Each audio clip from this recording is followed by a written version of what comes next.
오늘 말씀의 제목은 왕들의 이야기입니다. 왕들의 이야기.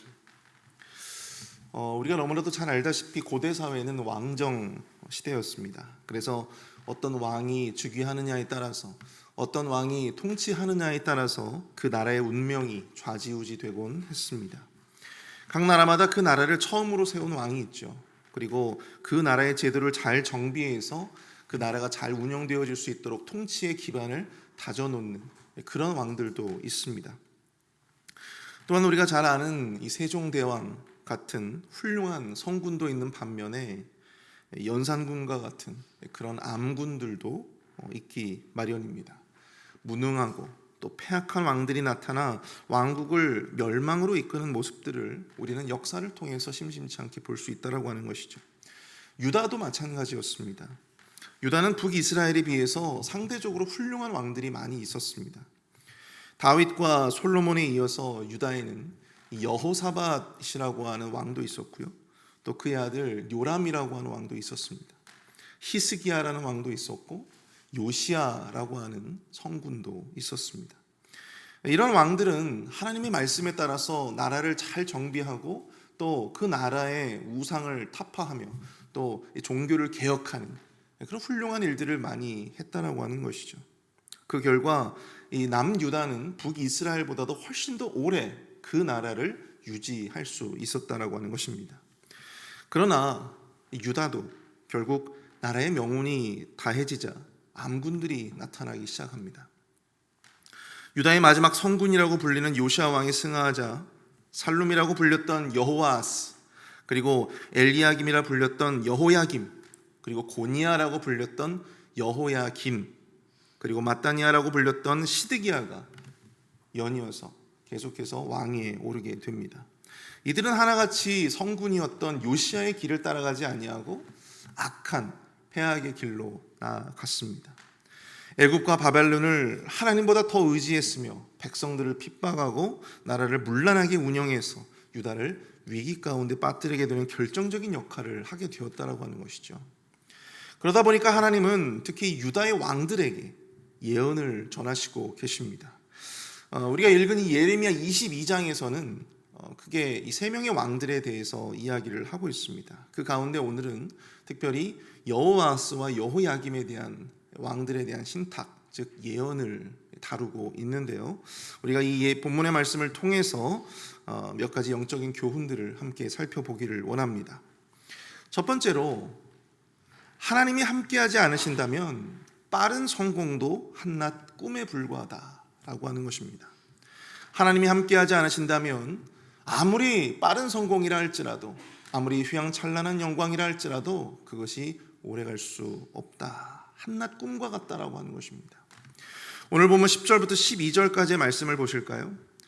거기에 보면 유다의 한 왕에 대한 예언을 담고 있는데 바로 요시야의 막내 아들, 요시야가 총 4명의 아들이 있었어요. 근데 그 가운데 막내 아들이었던 이 살룸, 여호아스 왕에 대한 예언입니다.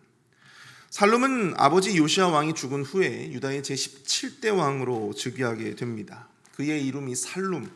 여러분, 살룸을 딱 들어보시면 어떤 느낌이 오세요? 샬롬이라고 하는 말과 좀 비슷하게 들리지 않으십니까? 맞습니다. 샬롬이라고 하는 단어와 맥을 같이 하는 단어예요. 그래서 평화하다, 안전하다라고 하는 이름의 의미를 담고 있습니다. 그러나 그 이름과는 다르게 그의 인생은 평화롭거나 혹은 안전하지 못했습니다. 그의 아버지 요시야 왕은 애굽의 북방 정책을 저지하고자 손수 이 무깃도 지역에 가서 그곳에서 큰 전투를 치르다가 장렬하게 전사를 하게 됩니다. 그 결과 바로의 왕 느고는 요시야를 대신해서 23세의 막내 아들이었던 청년 살룸을 왕으로 세우고 그 왕을 허수아비 왕으로 세워서 이 유다를 간접적으로 통치하게 되었다라고 하는 것이죠. 그러나 그는 아버지의 원수였던 애굽을 도무지 따를 수가 없었습니다. 어떻게 자신의 아버지를 죽인 그 원수의 나라를 섬길 수가 있었겠어요? 그래서 그가 어디랑 손을 잡았습니까? 바벨론과 손을 잡게 됩니다. 바벨론. 그래서 친바벨론 정책을 이 애굽 몰래 취하게 되었다라고 하는 것입니다. 그 결과 그는 재위 3개월 만에 재위 3개월 만에 애굽에 의해서 축출되게 됩니다. 고얀 놈, 내가 너를 세웠는데 네가 어떻게 나를 배신할 수 있느냐. 그래서 3개월 만에, 즉위 3개월 만에 왕의 자리에서 내려오게 되었다라고 하는 것입니다. 형제들 가운데 4명의 형제들 가운데 가장 먼저 왕의 자리에 올랐는데 3개월 만에 그 모든 왕의 자리를 내려놓아야 했다라고 하는 것이죠. 그리고 애굽으로 끌려가서 그 애굽에서 비극적인 죽음을 맞게 되었습니다. 그럼 성경은 과연 그를 어떻게 평가하고 있을까요? 이 여호아스, 이 살룸에 대해서 성경은 과연 어떻게 평가하고 있을까요? 열왕기하 23장 32절을 보시면 여호아스가 그의 조상들의 모든 행위대로 여호와 보시기에 악을 행하였나니, 이렇게 말씀을 하고 있어요. 그는 조상들의 죄를 따라서 하나님 보시기에 악을 행하던 왕이었습니다. 또한 에스겔서 19장 3절을 보시면요, 그 새끼 하나를 키우매 젊은 사자가 되어 먹이 물어뜯기를 배워 사람을 삼키매 라고 이 여호아스를 그렇게 묘사하고 있음을 보게 됩니다. 젊은 사자의 새끼, 그래서 사람을 무는, 이 사람을 삼키는 그러한 젊은 사자 새끼로 바로 이 여호아스를 묘사하고 있다라고 하는 것입니다. 그가 정확하게 어떻게 나라를 다스렸고 또한 어떻게 행악을 하였는지에 대해서 성경은 구체적으로 그것에 대해서 소개하고 있지는 않습니다.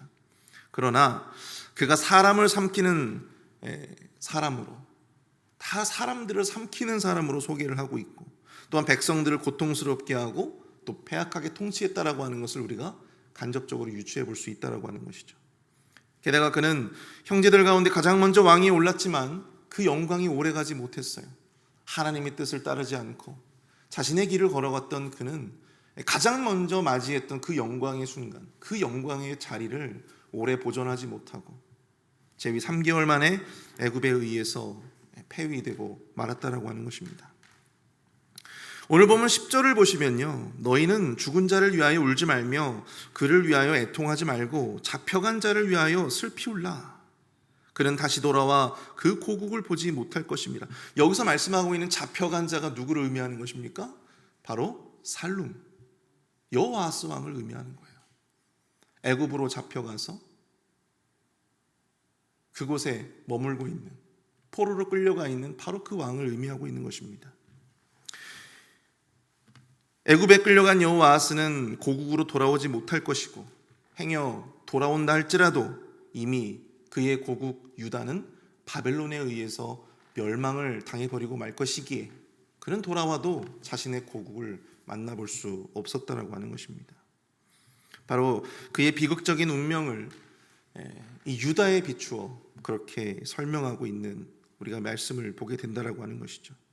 특별히 그와 관련된 이 말씀을 통해 보시면 특히 3가지의 부정형이 등장합니다. 부정형 여러분들 아시죠? 부정적으로 그려지고 있는 것입니다. 그 고국을 보지 못할 것이며 다시 돌아오지 못하고 또 이 땅을 다시 보지 못하리라. 3개의 부정형을 통해서 그의 인생이 혹은 그의 인생에 비춘 이 유다의 마지막 비극적인 결말에 대해서 더욱더 잘 설명해주고 있는 모습들을 우리가 볼 수 있다고 하는 것입니다. 막내였음에도 불구하고 가장 먼저 왕이 된 살롬, 그의 비극적인 인생을 통해 우리는 깨닫게 됩니다. 하나님을 따르지 않는 인생, 하나님이 함께 하시지 않은 인생 가운데 영광의 순간이라고 하는 것이 얼마나 한낱 꿈에 불과한 것인가, 얼마나 순식간에 사라지는, 구름처럼 사라지는, 안개처럼 사라지는 한낱 꿈에 불과한 것인가를 깨닫게 된다라고 하는 것입니다. 가장 먼저 얻은 영광이었지만 그 영광의 순간은 오래가지 못했습니다. 한낱 꿈과 같이 연기처럼 소멸해버리고 말았다라고 하는 것이죠. 살룸의 인생을 통해서 우리는 무엇을 깨닫게 됩니까? 우리는 언제 그 영광의 순간을 맞이하는가? 이것보다 어떻게 그 영광의 순간을 맞이하는 것이 훨씬 더 중요하다라고 하는 것을 깨닫게 된다라고 하는 것입니다. 아무리 우리 인생 가운데 우리가 기대하는 인생의 꽃을 활짝 피운다 하더라도 남들에 비해서 훨씬 더 빨리, 남들에 비해서 훨씬 더 먼저 그 영광의 순간을 우리가 맞이한다 하더라도 그 순간에 우리가 하나님의 뜻 안에 거하지 않고 하나님이 우리와 함께하지 않으신다면 그렇게 얻은 영광의 순간도 우리에게는 아무런 의미가 없다라고 하는 사실입니다. 사람들은 남들보다 얼마나 빠르게 그 영광을 취했느냐, 그것을 이루었느냐, 여기에 관심을 갖고 누구보다 먼저, 누구보다 빨리 그 자리에 오르기 위해서 노력한다라고 하는 것이죠. 그러나 그때 우리가 기억해야 될 것은 그 삶 가운데 과연 하나님의 뜻이 머물고 있느냐, 그 삶 가운데 과연 하나님이 함께하고 계시느냐, 여러분 우리가 그것을 바로 보아야 한다라고 하는 것입니다. 마태복음 20장 16절을 보시면요, 아주 유명한 말씀이 있죠. 이와 같이 나중된 자가 먼저 되고 먼저 된 자가 뭐가 되리라? 나중되리라. 이 유명한 포도원 비유에서 나온 구절입니다. 순서는 중요하지가 않습니다. 우리가 하나님의 뜻 안에 거하는가, 그렇지 않은가가 그 영광의 순서보다도 훨씬 더 중요한 문제라고 하는 것입니다. 여러분들, 우리가 교회에서 누가 먼저 장로가 됐고 누가 먼저 집사가 됐고, 여러분들 그 순서는 중요하지 않아요. 내가 어떠한 모습으로 하나님과 함께하고 있느냐, 어떠한 직책이든 어떠한 지위든 어떠한 모습으로든 내가 하나님의 뜻을 이 교회 가운데 실현하고 나아가느냐, 바로 그것이 훨씬 더 중요한 문제입니다. 누가 먼저 교회에 등록했고 누가 나중에 등록했느냐, 그것도 여러분 하나님 앞에서 그렇게 중요한 문제가 아니라고 하는 것입니다. 하나님의 뜻 안에 우리가 동행하는 삶을 사는가, 여러분 이것이 정말로 중요한 것이죠. 우리가 하나님과 함께 한다면 여러분들 우리가 생각하는 그 영광 또한 자연스럽게 따라오기 마련이다라고 하는 사실을 여러분들 꼭 기억하실 수 있기를 축복합니다. 영광의 순서를 쫓지 마시고요, 하나님과 동행하는 삶에 더욱더 열심을 내시는 저와 여러분들이 될 수 있기를 축복합니다. 우리 두 번째로, 하나님의 기준으로 하나님의 인정을 받는 삶이 바로 형통이다라고 하는 것입니다. 하나님의 기준으로 하나님의 인정을 받는 삶, 그것이 바로 형통한 삶입니다. 오늘 보면 13절부터 17절까지의 내용은 여호야김 왕에 대한 예언을 담고 있습니다. 그는 아우였던 살룸을 대신해서 느고에 의해서 왕이 된 사람이에요. 즉, 이 애굽 왕에 의해서 왕으로 옹립된 사람이었습니다. 원래 그의 이름은 여러분들 엘리야김이었습니다. 엘리야김. 그러나 이 느고에 의해서 강제로 계명을 당하게 됩니다. 이름을 바꾸게 됐다고 하는 것이죠. 여호야김이 되었습니다. 그는 조공을 요구하는 애굽의 공무를 바치기 위해서 아주 백성들을 잔인하게 착취했어요. 게다가 무리하게 왕궁을 더욱더 확장하는 그런 공사를 단행해서 수많은 백성들의 원성을 샀고, 또 심판을 외치는 선지자 우리야를 죽이고 예레미야의 두루마리, 바룩이 기록했던 예레미야의 두루마리를 불로 태워버립니다. 역대하 36장 5절과 8절을 보시면 그도 그의 아우였던 살룸처럼 하나님 보시기에 매우 악한 왕으로 기록이 되어져 있습니다. 또한 그는 급변해가는 국제 정세를 읽지 못해서 애굽에 지나치게 의존하는, 애굽을 지나치게 따르는 그러한 모습들, 그러한 정책들을 고수하게 되었다라고 하는 것이죠. 애굽은 당시에 근동의 정세에 있어서 기울어져가는 나라였습니다. 그리고 새롭게 떠오르는 나라는 어디였어요? 바로 바벨론이었다고 하는 것이죠. 그는 국제 정세를 바르게 읽지 못했습니다. 그 결과 바벨론의 느부갓네살 왕에 의해서 예루살렘 성이 함락당하게 되고, 왕이었던 그는 쇠사슬에 묶여서 포로로 끌려가는 그러한 최후를 맞게 되었다고 하는 것입니다.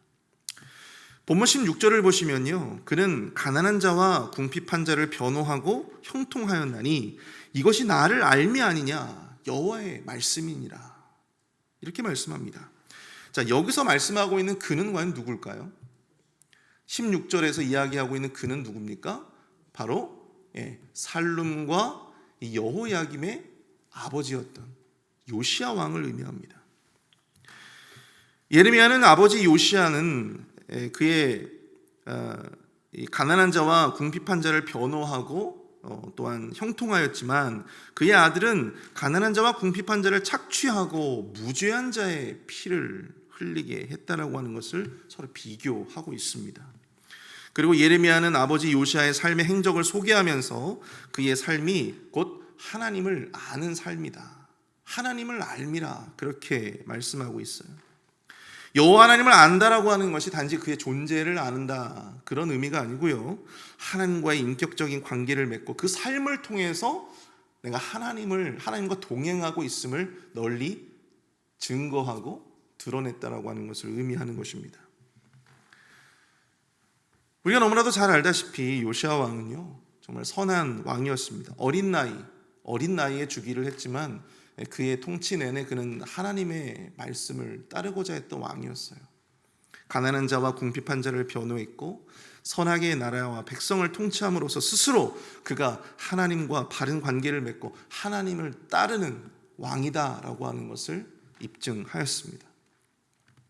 예레미야는 요시아 왕을 소개하면서 특별히 이 한 가지 단어를 반복해서 사용하고 있음을 보게 되는데요, 바로 이 형통이라고 하는 단어입니다. 형통. 요시아 왕을 소개하면서 이 예레미야는 두 개의 단어를 사용하고 있어요. 형통. 두 번이나 강조해서 사용하고 있습니다. 그만큼 요시아 왕의 인생이 형통한 인생이었다라고 하는 것인데, 자, 여기서 사용되어졌던 단어가 바로 이 토브라고 하는 단어예요. 이 토브가 형통이라고 하는 단어입니다. 이 단어는 창세기에 만물을 지으시고 그것을 좋게 여기셨더라라고 했던 바로 그 구절에 나오는 단어입니다. 하나님의 눈에, 하나님의 기준에 선하고 아름다웠다, 그것을 의미하는 단어입니다. 우리가 마음먹은 대로 다 잘 되는 것을 우리는 형통이라고 이해할지 모르나, 우리의 눈이 아니라, 우리의 기준이 아니라 하나님 보시기에, 하나님의 눈에 보시기에 선하고 좋았더라, 아름다웠더라. 바로 요시아의 인생이 그러했다라고 하는 것이죠. 사람들은 지극히 세속적인 기준과 가치로 형통을 말합니다. 그러나 성경을 통해 하나님이 말씀하시는 형통의 길은 하나님의 기준으로 하나님의 인정을 받는 삶을 의미한다라고 하는 것이죠. 우리 눈에 볼 때, 우리의 기준에서 볼 때 선하고 아름다운 인생이 아니고요, 하나님의 눈으로, 하나님의 기준에서 볼 때 선하고 아름다운 삶, 바로 그것을 형통의 삶이다, 성경은 말씀하고 있다라고 하는 것입니다. 얼마나 많은 돈을 벌고 얼마나 많은 성공을 했느냐, 얼마나 이 세상 가운데서 높은 지위에 오르고 많은 것을 이루어내었느냐, 그것이 형통의 삶이 아니라 하나님의 눈으로, 하나님의 기준에서 하나님께 어떠한 인정을 받았느냐가 바로 형통의, 성경이 말하고 있는 형통의 기준이고 가치이다라고 하는 것입니다.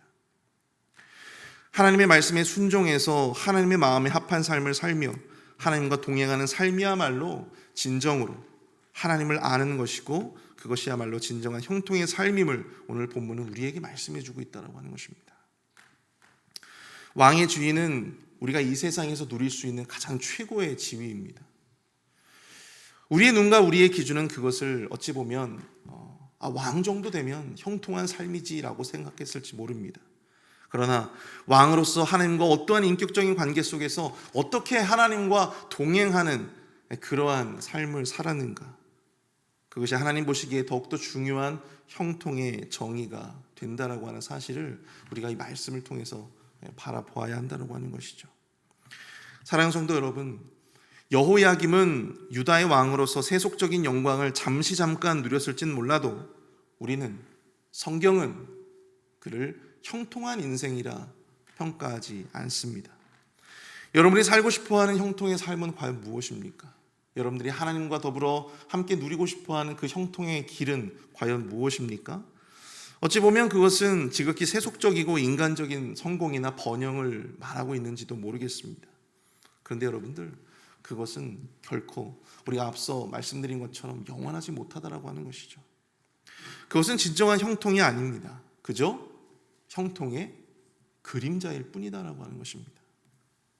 형통의 그림자에 만족하는 그러한 삶을 여러분들 살고 싶으십니까? 그것에 만족하며 그것에 기뻐하는 삶을 살고 싶으신가요? 저는 아무쪼록 우리 모두가 형통의 그림자에 만족하는 인생이 아니라 형통한 인생을 하나님의 눈으로, 하나님의 기준에서 합당한 그 형통의 길을, 그 형통한 인생을 살아가시는 저 여러분 될 수 있기를 간절히 축복합니다. 하나님을 알아가는 일에 온 마음을 기울이시기를 축복합니다. 하나님과 하나님의 말씀의 뜻 가운데 거하며 하나님을 온 삶을 통해 알아가는 일에 우리의 인생을 드릴 수 있으시기를 축복합니다. 하나님은 그 인생을 진정으로 형통한 삶이었다 말씀해 주시고 우리가 생각하는 그 복들도 겸하여 우리에게 주실 줄로 믿습니다. 그 형통의 주인공들이 다 되시는 저와 여러분들이 될 수 있기를 축복합니다. 우리 시간 함께 말씀을 생각하면서 함께 기도하길 원하는데요, 아무리 빠르게 무언가를 이루고 성취하고 또한 얻었다 하더라도 하나님이 함께하지 않으신다면 그 모든 것이 헛됨을 알게 하여 주시옵소서. 우리의 눈에 세상의 기준에 따라 형통의 삶을 쫓는 것이 아니라 하나님의 눈에 하나님의 기준에 합당한 삶, 진정한 형통의 삶을 살게 해달라고 우리 시간 함께 합심해서 기도하며 나아가길 소원합니다. 함께 기도하겠습니다.